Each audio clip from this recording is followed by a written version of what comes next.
कहानी की शुरुआत होती है जब अरविंद को गंगा के किनारे प्राचीन त्रिकाल पत्थर के पास एक अनुष्ठान करने के लिए बुलाया जाता है। त्रिलोक गिरी, जो साधुओं के गुरु हैं, उसे बताते हैं कि ये अनुष्ठान गंगा को श्राप से मुक्त करने के लिए आवश्यक है। लेकिन अनुष्ठान के दौरान कुछ ऐसा घटित होता है जिससे आत्मा तो मुक्त हो जाती है, लेकिन श्रापित रक्त का प्रभाव अभी भी गंगा में बचा रहता है। त्रिलोक गिरी उसे मृतामा द्वार के बारे में बताते हैं, जहाँ श्रापित बलि का स्थान है। इस रहस्यमयी गुफा की खोज और यात्रा की शुरुआत होती है। अरविंद और उसकी टीम गंगा की गहराई में मृतामा द्वार तक पहुंचने के लिए तैयारी करती है।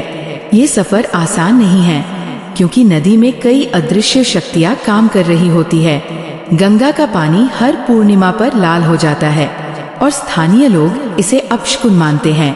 टीम त्रिकाल पत्थर तक पहुंचती है और वहां से गुफा के अंदर जाने का रास्ता ढूंढती है। उन्हें प्राचीन संकेत और प्रतीक मिलते हैं जो गुफा की रहस्यमयता को और बढ़ाते हैं।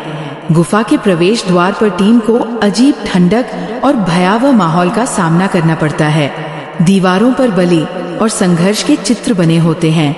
गुफा के अंदर टीम को एक रहस्यमय पत्थर का सिंहासन मिलता है, जिस पर रक्त के ताजे धब्बे हैं। त्रिलोक गिरी की दी गई जानकारी के आधार पर अरविंद समझता है कि ये स्थान श्रापित बलि का मुख्य केंद्र है, लेकिन यहाँ समय भी ठहर चुका है। जैसे ही अरविंद और उसकी टीम आगे बढ़ती है, आत्मा प्रकट होती है। वह महिला आत्मा गुस्से में कहती है कि उसका श्राप कभी समाप्त नहीं होगा। अरविंद उसे शांत करने और उसकी आत्मा को मुक्ति देने की कोशिश करता है, लेकिन आत्मा बलि की मांग करती है। आत्मा के क्रोध के कारण गुफा के भीतर अजीब घटनाएं होने लगती हैं। अरविंद और टीम गुफा में मौजूद पट्टिकाओं को पढ़ने की कोशिश करती है। ये पट्टिकाएं प्राचीन भाषा में होती हैं, जो बलि और श्राप की कहानी को उजागर करती है। वे ये समझते हैं कि श्राप को समाप्त करने के लिए एक विशेष अनुष्ठान करना होगा, लेकिन उसके लिए उन्हें गुफा के और गहराई में जाना होगा। टीम गुफा के सबसे गहरे हिस्से में पहुंचती है, जहां बलि दी गई थी। वहां का माहौल अत्यधिक भयावह होता है। बलि स्थल पर एक अनुष्ठान शुरू होता है, लेकिन तभी आत्मा फिर प्रकट होती है और उन्हें रोकने की कोशिश करती है। अरविंद समझता है कि आत्मा को मुक्त करने के लिए उसकी कहानी को जानना जरूरी है। आत्मा अपनी कहानी बताती है कि कैसे उसे बलि दी गई थी और किसने ये श्राप दिया।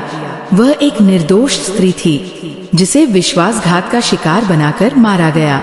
ये कहानी सुनने के बाद अरविंद उसे मुक्ति देने का वादा करता है, लेकिन आत्मा उसे कठिन परीक्षा से गुजरने के लिए कहती है। अनुष्ठान के दौरान गुफा में कई बाधाएं आती है। अदृश्य शक्तियां टीम पर हमला करती है। अरविंद अपने साहस और संयम से इन परीक्षाओं को पार करता है। टीम को कई रहस्यमयी प्रतीकों का अर्थ समझना पड़ता है और सही मंत्र का चयन करना होता है। अनुष्ठान के अंतिम चरण में आत्मा एक अंतिम बलि मांगती है। ये बलि टीम के एक सदस्य को देनी होगी। टीम में मतभेद होता है, लेकिन अरविंद खुद को बलिदान देने के लिए तैयार होता है। जब वह बलि के लिए आगे बढ़ता है, तो आत्मा उसकी निष्ठा से प्रभावित होकर श्राप को समाप्त कर देती है। श्राप समाप्त होने के बाद गंगा का पानी शुद्ध हो जाता है। गुफा का वातावरण सामान्य हो जाता है और आत्मा शांतिपूर्वक विदा लेती है। अरविंद और टीम सफलता के साथ लौटती है। कहानी का अंत ये दिखाते हुए होता है कि गंगा फिर से पवित्र हो चुकी है। अरविंद और उसकी टीम को उनके साहस के लिए सम्मानित किया जाता है, लेकिन कहानी एक रहस्यमयी नोट पर समाप्त होती है, जिसमें गुफा के अंदर बची एक पट्टिका पर कुछ लिखा होता है, जो एक और रहस्य का संकेत देता है।